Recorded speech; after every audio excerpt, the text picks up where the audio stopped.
Do you ever hear a joke that drops like an anchor in your chest? That's how it felt the night everything changed. I thought I knew my wife. We were building something on trust, respect, and quiet routines. Then, at a small dinner with friends, she tossed out a line that shattered that certainty. The night had been warm and easy. We were laughing, wine glasses clinking, the oven's perfume of roasted chicken filling the room.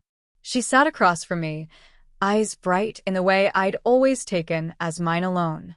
Then she laughed, a quick, sharp laugh, and said, loud enough for everyone to hear, that she'd been involved with my brother. My body froze. For a second, I wasn't sure I'd heard correctly. Maybe it was a thoughtless joke. But her face, that smug little tilt, told me she wasn't playing. The air thickened. My fork slid against my plate, and I excused myself before my voice could betray me.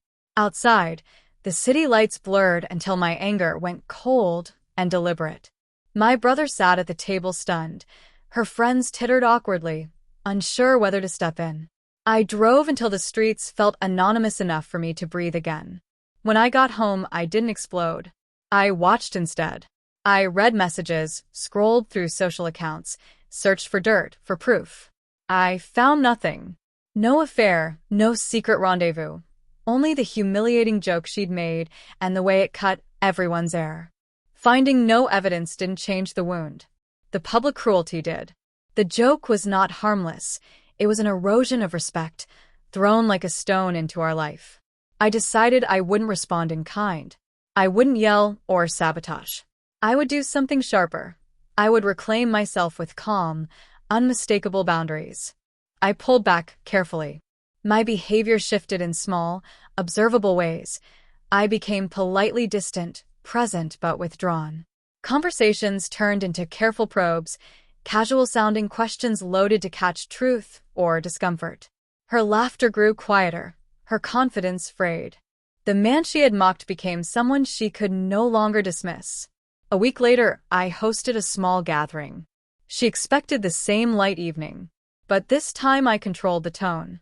I told stories about us, not salacious, not scandalous, just clear examples of patience, loyalty, and quiet support. Each anecdote cast me as the steady, decent partner she had misrepresented with a thoughtless barb. I didn't accuse her. I didn't replay her words. I let implication do the work. The room shifted. I watched the moment recognition passed across her face. Guilt, alarm, the realization that others could see what she'd tried to make private. I went to bed early that night. No drama. No shouting.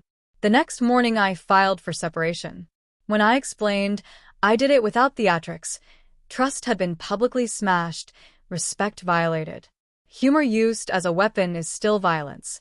She begged, she cried, she made promises, but I'd already crossed a line in myself. The choice I'd made wasn't born of revenge. It was born of dignity. I refused to let my response be petty.